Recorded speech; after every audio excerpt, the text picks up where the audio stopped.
la oportunidad de visitar las ruinas de la ciudad de Éfeso. Y una de las cosas que todavía nosotros podemos ver por todas partes es una enorme cantidad de ídolos. Y aunque muchos hoy pueden ver esas estatuas y símbolos como logros artísticos, en los días de Pablo no eran obras de arte. Los paganos adoraban esos ídolos. Los paganos les rendían tributo, celebraban rituales en su honor. Ellos confiaban en esos ídolos. Y cuando caminamos por las calles de Éfeso con esa perspectiva en mente, comenzamos a ver las cosas con otros ojos, porque nos damos cuenta de que detrás de esas ruinas de piedra estamos viendo en realidad un testimonio de la ruina humana. ¿Cómo es posible que una persona racional, pensante, pueda llegar a creer que una estatua de mármol hecha con sus propias manos pueda ser digna de su adoración y de su confianza? Ellos hacen sus ídolos, como dice el profeta Isaías, y luego los adoran como si fueran dioses de verdad. Eso es completamente absurdo. Sin embargo, mis hermanos, como yo espero demostrar en esta mañana, la idolatría tiene muy poco que ver con estatuas y con cuadros y con un grupo de paganos ignorantes postrados ante sus ídolos. Este asunto se trata más bien del corazón. Este es un asunto del corazón. El ser humano después de la caída es idólatra por naturaleza. A nuestros niños no tenemos que enseñarlos a ser idólatras. Eso no se aprende en la escuela, en preprimario. Ellos vienen con eso de fábrica. Dice Calvino que nosotros somos una fábrica de ídolos. Una fábrica de ídolos. Todos nosotros fuimos creados para adorar. Nosotros somos adoradores. Nadie no es adorador. Nosotros todos somos adoradores. Si no adoramos al Dios vivo y verdadero, inevitablemente buscaremos sustitutos. Chesterton, el famoso periodista y escritor inglés del siglo XIX, él decía: cuando dejamos de adorar a Dios, no nos quedamos sin adorar nada, comenzamos a adorar cualquier cosa. Cualquier cosa. Y ese es el tema que yo quisiera considerar con ustedes en esta mañana, continuando lo que hemos estado viendo en estas últimas semanas acerca de la santificación del creyente. La semana pasada nosotros decíamos que ese proceso de santificación avanza en la misma medida en que contemplamos con admiración la gloria de nuestro Señor Jesucristo. Pablo dice en 2 Corintios capítulo 3 versículo 18 que al contemplar su gloria nosotros somos transformados de gloria en gloria en la misma imagen del Señor. Porque todo el mundo termina siendo moldeado por el objeto de su adoración. Poco a poco tú te conviertes en lo que adoras. Si fijas tus ojos de la fe en el Señor Jesucristo como el objeto de tu adoración, vas a parecerte cada vez más y más a Él. Esto es lo que Pablo está diciendo en 2 Corintios 3:18. Pero mis hermanos, ese proceso no será sin lucha debido a los ídolos que tenemos en el corazón. Los ídolos que nos empujan, que nos seducen a quitar nuestros ojos de Cristo para buscar en otras cosas lo que solo se encuentra en Él. De manera que si no somos capaces de identificar esos ídolos del corazón y luchar eficazmente contra ellos, escuchen bien, mis hermanos, no importa cuánto deseemos crecer en santidad, no importa cuánto deseemos parecernos cada vez más a nuestro Señor Jesucristo, nuestros deseos serán frustrados. Terminaremos frustrados.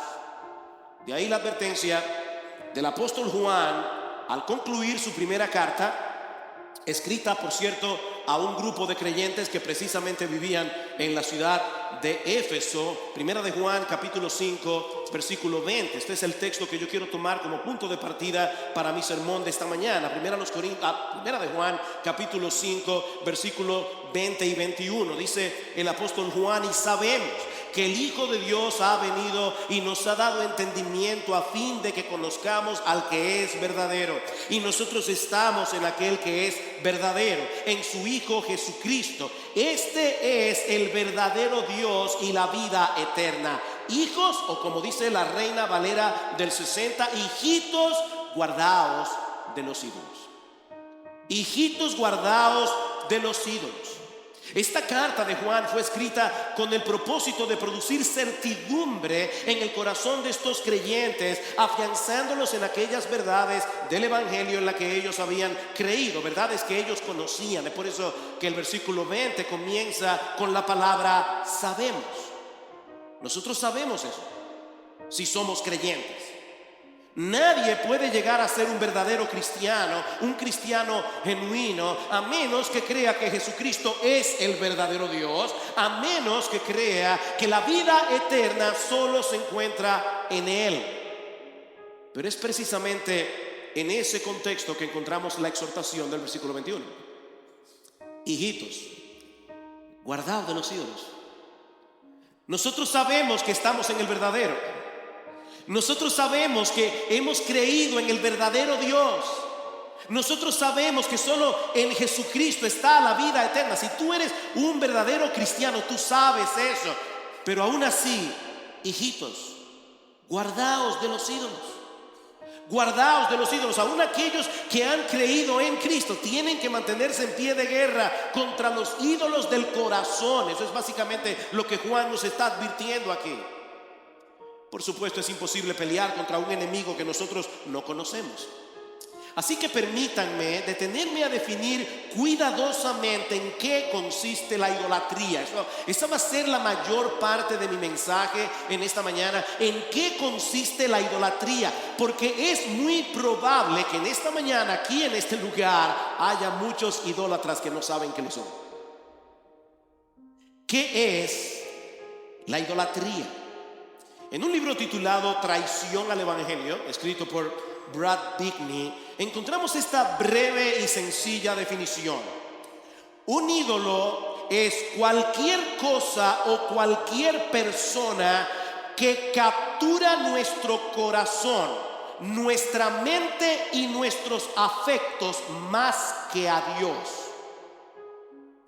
Y ahí está la frase clave de esta definición. Más que a Dios. Puede ser que se trate de algo bueno en sí mismo, pero si lo deseas más que a Dios, ya se ha convertido en un ídolo. El problema no está en desear cosas. Nosotros no somos budistas. Los budistas dicen debemos alcanzar el nirvana. Y ese es un estado en que ya tú no deseas nada. Y hacen un montón de cosas para llegar a ese estado nirvanesco. Pero hermanos, nosotros no somos budistas. Dios ha puesto en nuestro corazón, nosotros fuimos creados a su imagen, nosotros fuimos creados para desear cosas. El hecho de desear algo no es pecaminoso en sí misma. Pero si haces de ese deseo el asunto central de tu pensamiento, el asunto central de tus conversaciones, cuando el hecho de no tener eso que tú deseas te produce descontento, te produce irritación, te produce ansiedad, ya es un ídolo. Ya es un ídolo. Porque eso es un indicativo de que Dios no es suficiente para ti. Tú quieres a Dios y a algo más. El ídolo suplanta a Dios, sustituye a Dios, a tal punto que puede llevarte, oye bien hermano, lo increíble que es este pecado. El ídolo puede llevarte a acercarte a Dios, pero solo para usarlo como un simple instrumento que te provea tu deseo idolátrico. Tú estás buscando a Dios, pero no como un fin en sí mismo. Dios es un medio para lograr un fin, y el fin es tu deseo idolátrico. Eso es lo que dice Santiago en el capítulo 4, de su carta. Santiago capítulo 4 versículos 1 al 3. Fácilmente nosotros podemos decir, bueno, Santiago está hablando allí acerca de la oración, pero yo creo que Santiago está hablando de algo más. Santiago dice: ¿de dónde vienen las guerras, los conflictos entre vosotros? ¿No vienen de vuestras pasiones que combaten en vuestros miembros? Codiciáis y no tenéis, y por eso cometéis homicidio. Y no necesariamente es que tú tomes una pistola y le pegues un tiro en la cabeza a alguien. No, el homicidio se comete en el corazón. Y dime si nunca tú has deseado que una persona desaparezca del mapa. Cometéis homicidio, sois envidiosos, dice Santiago, y no podéis obtener. Por eso combatís y hacéis guerra. No tenéis porque no pedís, y pedís y no recibís porque pedís con malos propósitos para gastarlo en vuestros placeres. Este pasaje trata con un problema muy común en la vida de los creyentes: las oraciones no contestadas. Pedimos algo en oración, pero Dios no parece estar escuchando, a pesar de que lo que estamos pidiendo es algo que nos parece bueno y apropiado. Yo quiero aterrizar este mensaje lo más que pueda. Imagínense a un esposo pidiendo en oración que su esposa sea más sumisa, que su esposa sea más respetuosa. O imagínense a una esposa pidiendo a Dios que obre en el corazón de su marido para que su amor por ella, aunque sea, crezca un poquito más, como para parecerse más al amor de Cristo por su iglesia. ¿Hay algún problema con estas peticiones?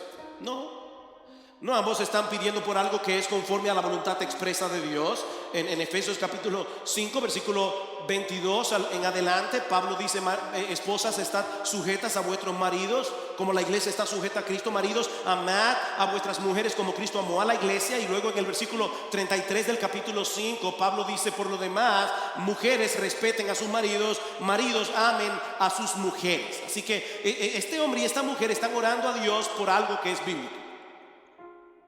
Pero todo sigue igual. ¿Qué es lo que está pasando aquí? Bueno, una de las cosas que pudieran estar pasando es que Dios esté trabajando en la vida de estos esposos, ayudándoles a ver si alguna de esas cosas que ellos desean, que son buenas y legítimas, se han convertido en un ídolo que lo está desplazando a él del centro de sus corazones. Eso que tú deseas, que es bíblico, que es bueno, que es legítimo, ¿está desplazando a Dios del centro de tus afectos?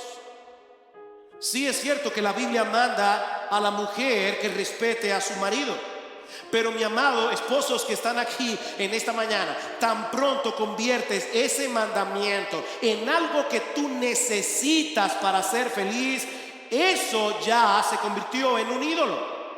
Y Dios está más interesado en destruir tus altares que en hacerte sentir cómodo.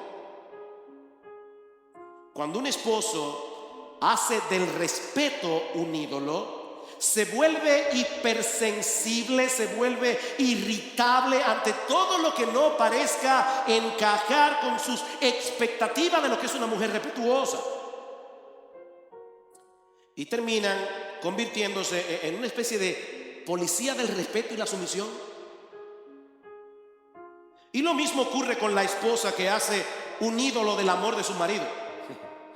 Mientras él le ponga atención, ella sentirá que todo marcha bien en su vida. Pero si en algún momento, por alguna razón, el esposo se vuelve distante, el esposo se vuelve distraído, todo se desmorona dentro del corazón de esta mujer. De hecho, hermanas, yo creo que una de las razones por la que muchas esposas, no todas, no quiero generalizar aquí, pero yo creo que esa es una de las razones por la que muchas esposas viven afanadas con la ropa, viven afanadas con la figura, con la dieta, viven afanadas con el gimnasio. Esa es la ofrenda que ellas sacrifican delante del altar que ellas han levantado en su corazón con tal de retener a sus maridos en este mundo tan competitivo. ¿Está mal hacer dieta? No. ¿Está mal ir al gimnasio? No. Pero si eso se ha convertido en algo tan importante para ti, que tú llegas a sacrificar otras cosas incluyendo tu comunión con Dios, tú eres un idólatra. Tú eres una idólatra. Mis hermanos, eso es idolatría. Eso es una violación del primer mandamiento de la ley moral de Dios. No tendrás dioses ajenos delante de mí. Y me llama mucho la atención el hecho de que Dios haya escrito con su propio dedo en las tablas de piedra: no tendrás dioses ajenos delante de mí. ¿Oíste esa frase? ¿Tú sabes lo que eso significa? Que todo lo que tú deseas más que a Él es un altar idolátrico que tú has colocado en la misma cara de Dios para serle infiel. O sea, tú eres como un marido que pone la foto de su amante en la cabecera de su cama nupcial. No tendrás dioses ajenos delante de mí. Es como decirle a Dios: sí, yo sé que tú creaste los cielos y la tierra. Sí, yo sé que tú sostienes todas las cosas con la palabra de su poder, pero francamente tú no me satisfaces por completo. Dios, yo necesito algo más. Mis hermanos, ese es el razonamiento irracional que está detrás de todo acto idolátrico, aunque ningún creyente se atreva a expresarlo de esa forma. Esto es serio, hermanos. Esto es serio. Pero como Dios ama a los suyos con un amor eterno, Él no nos deja seguir sin freno tras los impulsos idolátricos de nuestro corazón. Nos llama al arrepentimiento. Eso es lo que hace el Señor Jesucristo en la carta que vimos hace 2 semanas atrás, la carta que Él le envía a la iglesia en Éfeso. Sí, yo conozco tus obras, yo conozco tu arduo trabajo y paciencia. Yo sé que tú no puedes soportar a los malos. Tu confesión de fe está perfecta. Tú eres muy buena iglesia doctrinalmente hablando, pero yo tengo una cosa contra ti. Tú has dejado tu primer amor. Has dejado tu primer amor. Hermanos, eso es sencillamente increíble. El Rey de los cielos, el Rey del universo, tuvo que escribirle una carta a un grupo de creyentes por lo que Él derramó su sangre en la cruz del Calvario, para decirles: vuélvanse a mí como al principio, cuando todas estas cosas del mundo palidecían en vuestros ojos al compararlos conmigo.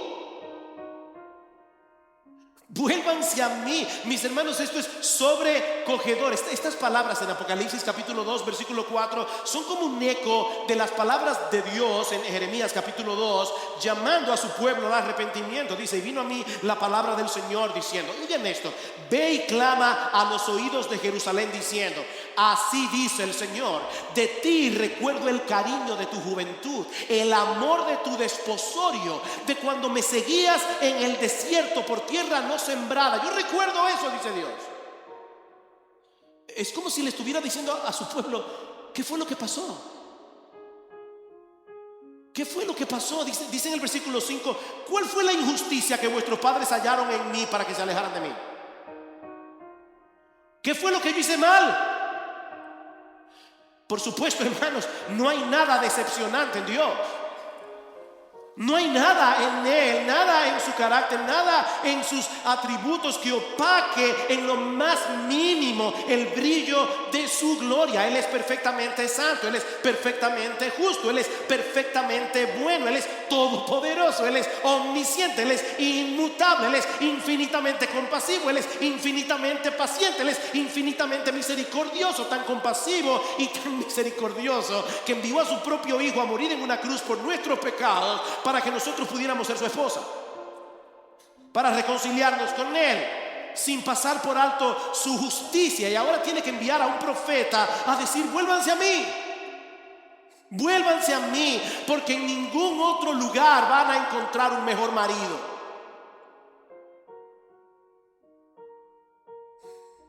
Y de paso, por favor, que nadie se imagine aquí a Dios como un monarca inseguro que está suplicando a sus criaturas que lo alaben para poder afianzar su autoestima.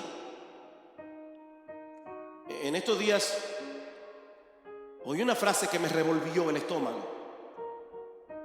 Una persona le decía a otra: yo no puedo creer en un Dios que tiene más necesidades que yo y que está todo el tiempo diciéndole a la gente: alábenme, alábenme, alábenme. De verdad, me revolvió el estómago. No, mis hermanos, nuestro Dios es autosuficiente. Él no nos necesita en lo absoluto. Él no necesita tu alabanza, pero Él nos ama y Él sabe que no hay nada en todo el universo, absolutamente nada, que pueda satisfacer plenamente los anhelos más profundos de nuestro corazón aparte de Él. Él lo sabe.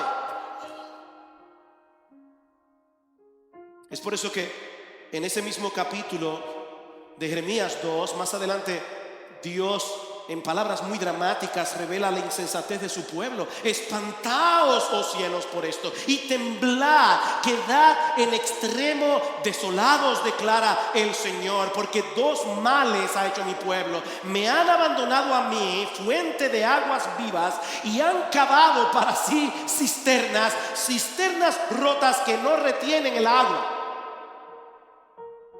Qué ironía.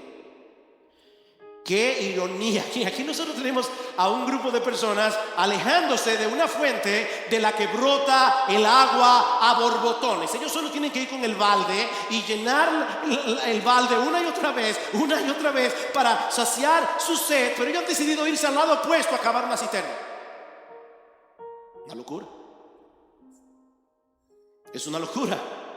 Y para colmo de males, son tan malos constructores que las cisternas que han hecho están agrietadas y no retienen el agua, no pueden retener el agua. Es por eso que el idólatra nunca está satisfecho. Mi hermana, otra vez, déjame decirte esto: si tú crees que tú vas a retener a tu marido que está atrapado mirando a otras mujeres en el mundo o atrapado por la pornografía, si tú crees que tú vas a retener a tu marido haciendo dieta o vistiendo sexy, estás equivocada. Ese ídolo no se satisface con nada, absolutamente con nada. Lo que hoy te da alegría, si querías ese carro nuevo del año, ay, ese olor a piel, wow, nuevecito, aceleras y wow, se mete en 100 kilómetros por hora en 5 segundos. Créeme, lo que hoy te anima tanto, mañana te va a aburrir. Ese novio, esa novia despampanante, créeme, eso va a pasar. Esa burbuja va a pasar. Oigan lo que dice Pablo, describiendo a los paganos que no conocen a Dios. Y estoy leyendo aquí de la Nueva Versión Internacional. Él dice: han perdido toda vergüenza, se han entregado a la inmoralidad y no se sacian de cometer toda clase de actos indecentes. No se sacian. La versión en inglés dice: son indulgentes con toda clase de impureza, con un continuo deseo por más. Es una sanguijuela, dice Proverbios. No se sacia. Porque Dios puso en el corazón del hombre un apetito por Él que solo Él puede satisfacer. Por eso alguien decía, me encanta esto, alguien decía: Dios es el oxígeno de la vida. Dios es el oxígeno de la vida. Sin Él nadie puede vivir realmente. Pero el idólatra prefiere sumergirse en el océano de su existencia con un tanque de oxígeno en la espalda, tratando de ver cómo se puede vivir sin Dios. Claro, por un tiempo parece respirar bien, pero el tanque tiene un límite. El problema es que cuando se agota el oxígeno, el idólatra no se vuelve a Dios. El idólatra piensa que tal vez necesita un mejor tanque, o que tal vez necesita tener más tanques, y en eso se le va la vida, cambiando de altares de vez en cuando, tratando de encontrar el ídolo correcto. Pero gracias al Señor que Él abre los ojos de muchos, y estamos aquí sentados muchos, para que abran sus ojos, abandonen su idolatría y se vuelvan a Él en arrepentimiento y fe. Eso es lo que ocurre con la verdadera conversión. Así es como Pablo lo explica en 1 Tesalonicenses capítulo 1. Él está escribiendo a estos hermanos y dice: la verdad es que vuestra fe en Dios se ha divulgado en todo el mundo, de tal manera que nosotros no tenemos necesidad de hablar nada, pues ellos mismos cuentan acerca de nosotros, de la acogida que tuvimos por parte de vosotros y de cómo os convertisteis de los ídolos a Dios para servir al Dios vivo y verdadero y esperar de los cielos a su Hijo, al cual resucitó de entre los muertos, es decir, a Jesús, quien nos libra de la ira venidera. Eso es la conversión. Os convertisteis de los ídolos a Dios. Mi amigo, el que no ha pasado por ese proceso de conversión, se está engañando a sí mismo si él cree que va camino al cielo. Eso es un autoengaño. Y no es que los creyentes no podamos disfrutar de aquellas cosas legítimas que Dios creó para nuestro deleite y para nuestro beneficio. En 1 Timoteo capítulo 6 versículo 17, Pablo dice: Timoteo, a los ricos de este siglo mándales que no sean altivos, diles que no pongan su esperanza en las riquezas, las cuales son inciertas, sino en el Dios vivo, que nos da todas las cosas en abundancia para que las disfrutemos. O sea, Dios nos da las cosas para que las disfrutemos, pero el creyente que ha sido verdaderamente regenerado, el creyente que se ha convertido de los ídolos a Dios, se mantiene en pie de guerra para que ninguna de esas cosas que son legítimamente disfrutables vuelvan a suplantar a Dios en nuestros afectos, vuelvan a suplantar a Dios en nuestra devoción. Porque el pecado todavía mora en nosotros, mis hermanos, actuando encubiertamente a través de nuestros deseos para llevarnos de vuelta a la adoración de aquellos ídolos que dejamos atrás. El pecado todavía mora en nosotros. Por ejemplo, en Colosenses capítulo 3 versículo 5, Pablo menciona una lista de pecados que son inconsistentes, incoherentes con la nueva vida que nosotros tenemos en Cristo: fornicación, impureza, malos deseos y la avaricia, que es idolatría. La avaricia, que es idolatría. Pablo está revelando aquí la verdadera naturaleza de ese pecado para que nosotros lo veamos tal cual es. Nosotros podemos decir: oh sí, la fornicación, eso es muy mal. Pablo dice: ¿qué era la avaricia? Porque la avaricia es idolatría. La avaricia no es otra cosa que desear algo tan intensamente que ya Dios no es suficiente. Es cuando nosotros llegamos a la conclusión de que seríamos más felices si tan solo tuviéramos un mejor sueldo, si tan solo tuviéramos mejor salud, si tan solo tuviéramos un mejor marido, una mejor esposa, si tan solo tuviera un mejor carro, si tan solo, pon ahí lo que tú quieres. Pero ahora escuchen esto, y aquí está la clave del asunto. Esa avaricia no solo es en sí misma pecaminosa, sino que todos los pecados que nosotros cometemos a diario surgen de esos deseos idolátricos del corazón. Tan pronto Dios deja de ser suficiente, estaremos dispuestos a violar su ley moral con tal de obtener eso que hemos llegado a creer que necesitamos, porque ya Dios no es suficiente. Déjenme ver si podemos visualizarlo de esta manera. Piensen en una rueda de bicicleta. El eje central es el ídolo. Los rayos son los pecados particulares que nosotros cometemos cada día. Si pudiéramos rastrear cada uno de esos pecados hasta su origen, veremos que todos están conectados con ese eje central, con los ídolos del corazón. Es por eso, mis hermanos, que la lucha contra el pecado no va a ser victoriosa. No vamos a tener victoria en nuestra lucha contra el pecado a menos que identifiquemos los ídolos del corazón que están operando encubiertamente a través de nuestros deseos.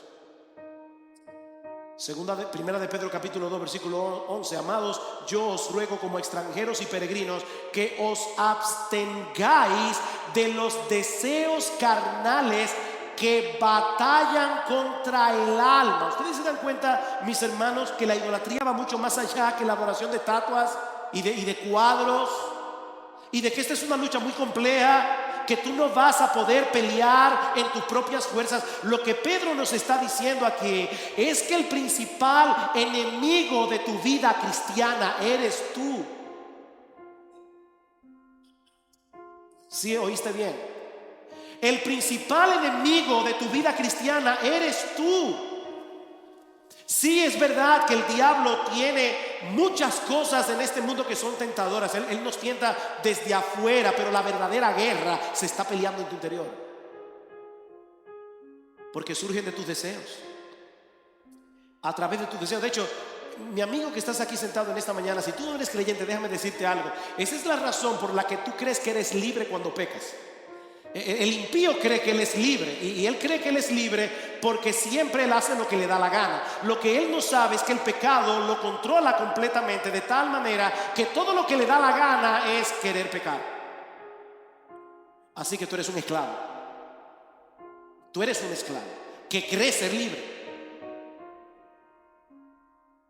porque el pecado obra a través de nuestros deseos. Tú vas a decir, yo hice eso porque quise hacerlo. Y es verdad que tú lo hiciste porque tú querías hacerlo, porque el pecado que mora en ti actuó a través de tus deseos para que tú quisieras eso.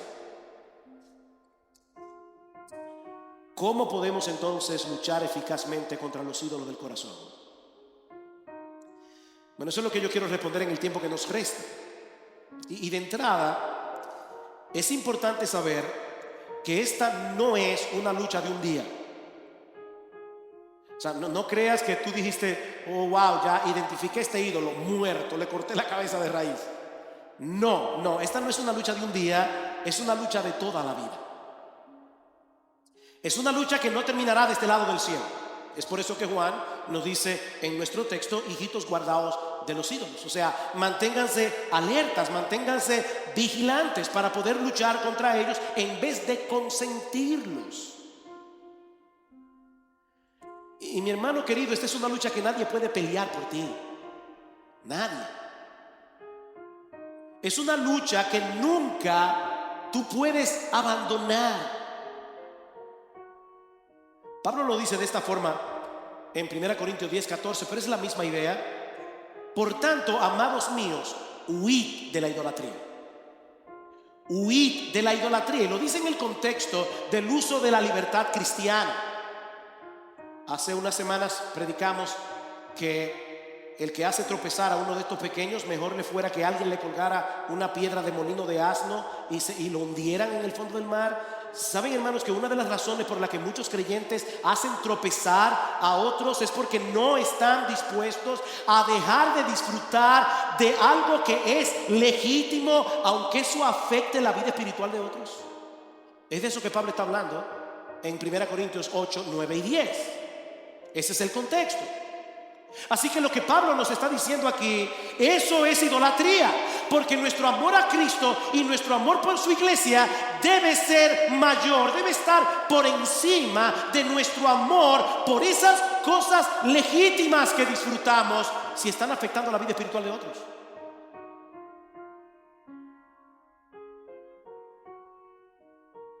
Así que en vez de consentir esos deseos, Pablo dice, huyan de ellos. Amados míos, huid de la idolatría. Así que lo primero que debemos hacer es identificar nuestros ídolos. Identificar nuestros ídolos. Mi hermano, apropiate de la oración del salmista en el Salmo 139. Examíname, oh Dios, Examíname, oh Dios. Pídele a Dios en oración que te ayude a examinar con objetividad tu propio corazón. Y eso toma tiempo. Eso toma tiempo. Sí, deja el Facebook, deja el chat, deja esas cosas. Esto toma tiempo. Esta es una generación superficial, porque estamos distraídos con un montón de cosas. Deja eso y examínate a ti mismo. Eso toma tiempo. Es un ejercicio incómodo, es un ejercicio que en ocasiones es doloroso, pero es necesario. Examina tu corazón. Mi hermano, ¿cuáles son los deseos que están controlando tus pensamientos? ¿Cuáles son los deseos que están controlando tus conversaciones? De la abundancia del corazón habla la boca, dice el Señor en Mateo capítulo 12, versículo 34. ¿En qué tú sueñas cuando tú sueñas despierto?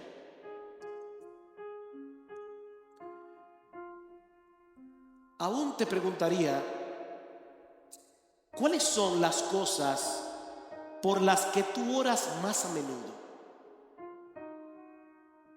¿Cuáles son esas cosas? Mi hermano, ¿tú estás dispuesto a pecar para obtener eso que tú deseas? Incluyendo violar el día del Señor y no congregarte con su pueblo cuando Él ha prometido descender del cielo y venir y estar con nosotros ese día. ¿Tú estás dispuesto a pecar por eso? ¿Tú estás dispuesto a pecar para retener eso que tú deseas tanto, que tú no quieres perder? Mi hermano, ¿hay algún área en tu vida en la que se te está haciendo difícil someterte al señorío de Jesucristo?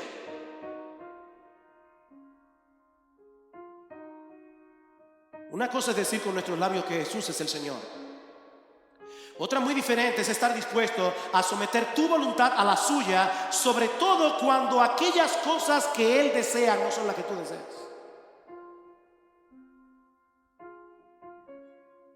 ¿Hay alguna cosa aparte de Dios que te haga sentir seguro? Una cuenta de banco, un seguro en dólares.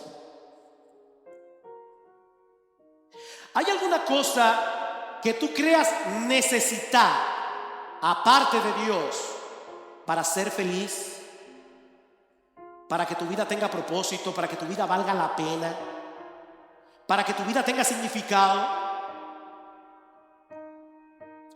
Tú puedes identificarte de verdad, de corazón, con las palabras de Asaf en el Salmo 73, versículo 25. ¿A quién tengo yo en los cielos sino a ti? Y fuera de ti nada deseo en la tierra. Mi corazón y mi carne pueden desfallecer, pero Dios es la fortaleza de mi corazón y mi porción para siempre. Sí, yo sé que eso es una lucha y que hay un montón de cosas aquí en la tierra que llaman nuestra atención. Ahora yo te pregunto, ¿tú estás orando intencionalmente para que tu deseo por Él esté por encima de tus deseos de cualquier otra cosa? ¿Tú estás orando por eso? ¿Cuáles son tus temores? ¿O las cosas que te causan ansiedad? ¿Cuáles son las cosas que te irritan? Que te producen descontento. Porque déjame decirte que todas esas cosas, los temores, la ansiedad, la irritación, el descontento, son alarmas, funcionan como una alarma del alma para ayudarnos a ver que nuestros deseos por algunas cosas se están saliendo de control. Tú no te irritas por lo que no te importa.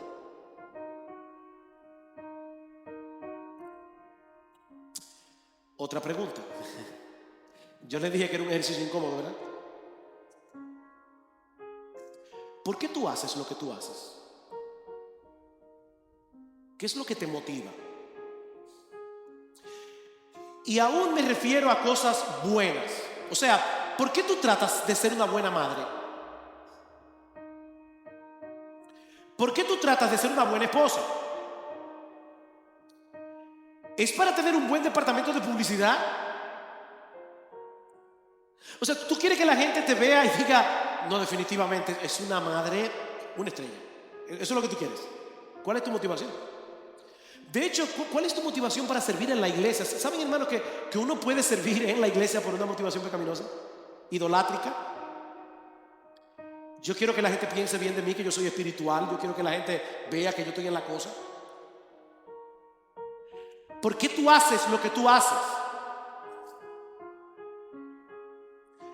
Y déjame decirte, de este lado del cielo, las motivaciones santas se mezclan con las pecaminosas, pero estamos luchando. Tú estás luchando. ¿Ustedes creen que es fácil para un predicador pararse aquí cada domingo y saber que hay más de 1000 pares de ojos mirando? Hermanos, el púlpito es peligroso. El ministerio es peligroso. ¿Qué debemos hacer? ¿Dejar de predicar? No, predicar y seguir peleando con nuestro propio corazón. ¿Por qué tú haces lo que tú haces? Quizás podamos resumir todas estas preguntas en una sola pregunta. Mi hermano, ¿hay alguna cosa, alguna actividad, alguna persona que esté eclipsando a Cristo en tu vida? ¿Hay alguna cosa que esté eclipsando a Cristo? ¿Hay alguna cosa que te está manteniendo tan distraído, tan distraída, que tú estás perdiendo de vista la gloria, la majestad, la hermosura de nuestro gran Dios y Salvador Jesucristo? Porque recuerda lo que veíamos ayer, la semana pasada, es contemplando su gloria, que nosotros estamos siendo transformados de gloria en la misma imagen. Mi hermano, ¿qué está eclipsando a Cristo en tu vida?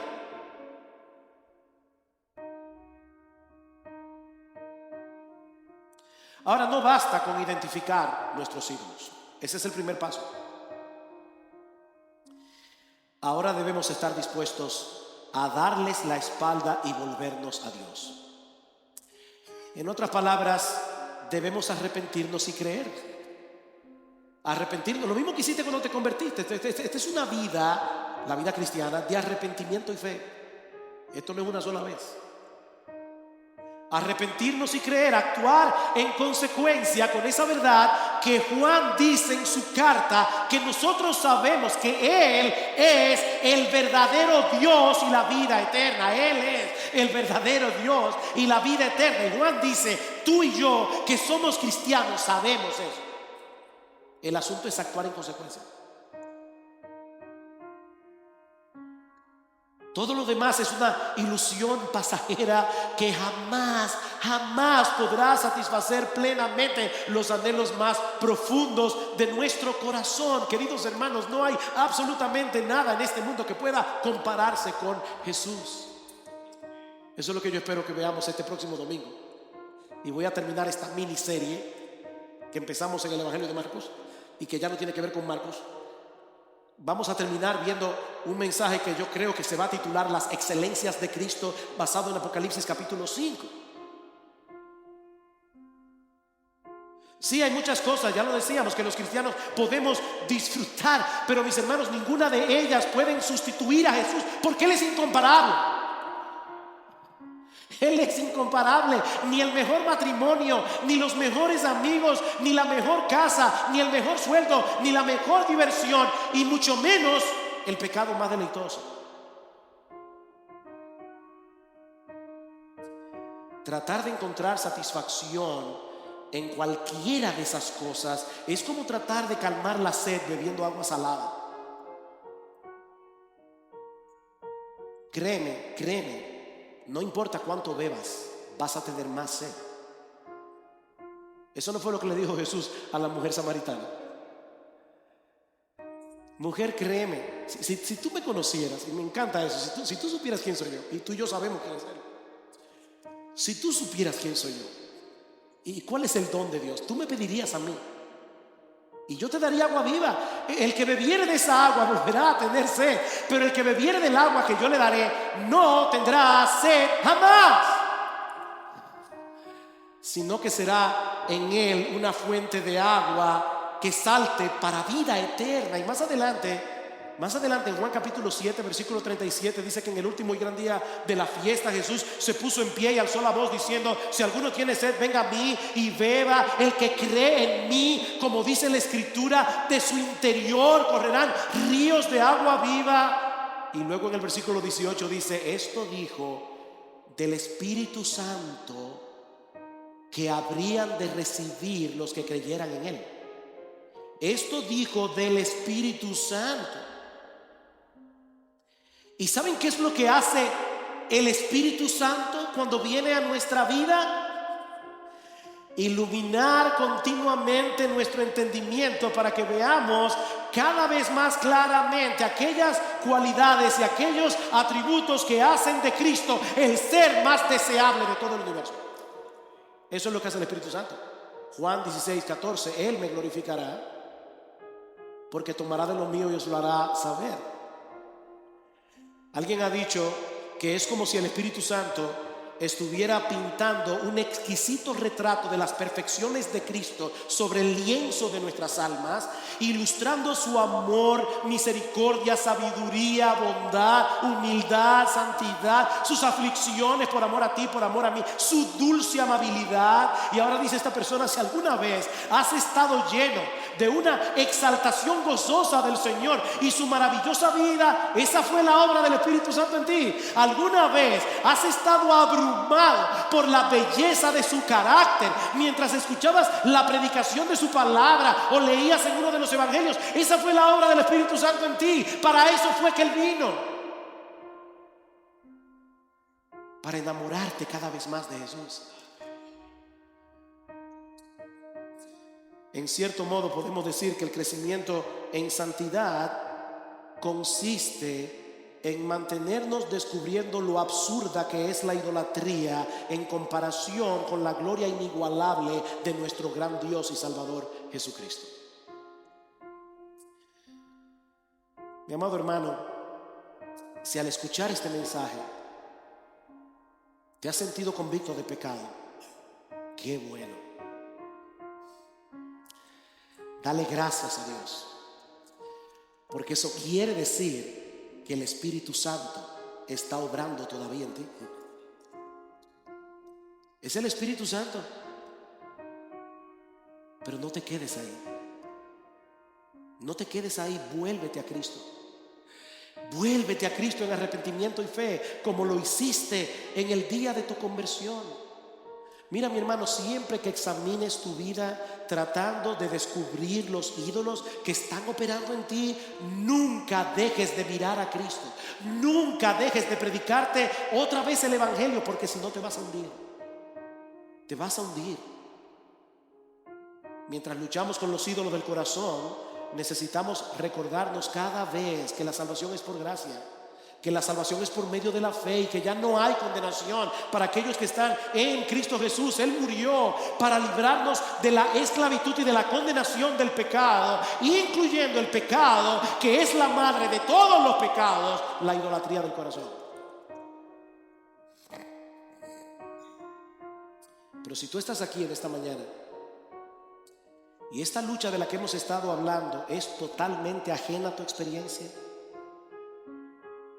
no te engañes a ti mismo. Tú vas camino al infierno. Mi amigo, si esta lucha de la que hemos estado hablando hoy es ajena a tu experiencia, no te engañes a ti mismo. Tú vas camino al infierno. Tú no eres cristiano. Si tú puedes vivir en paz con tus ídolos, es porque todavía tú no has conocido al único Dios vivo y verdadero. Por eso mi llamado en esta mañana es que vengas a Cristo. Ven a Cristo, mi amigo, pidiéndole que perdone tus pecados y transforme tu corazón. Mi amigo, Despójate de una vez por todas de esos tanques de oxígeno que llevas en las espaldas para que por primera vez en tu vida puedas respirar el aire puro de la gracia de Dios. Despójate de ese tanque y ven a Cristo. Ven a Cristo, que Él todavía está dispuesto a perdonar. Las puertas del reino de los cielos todavía están abiertas para ti, si vienes a Cristo en arrepentimiento y fe.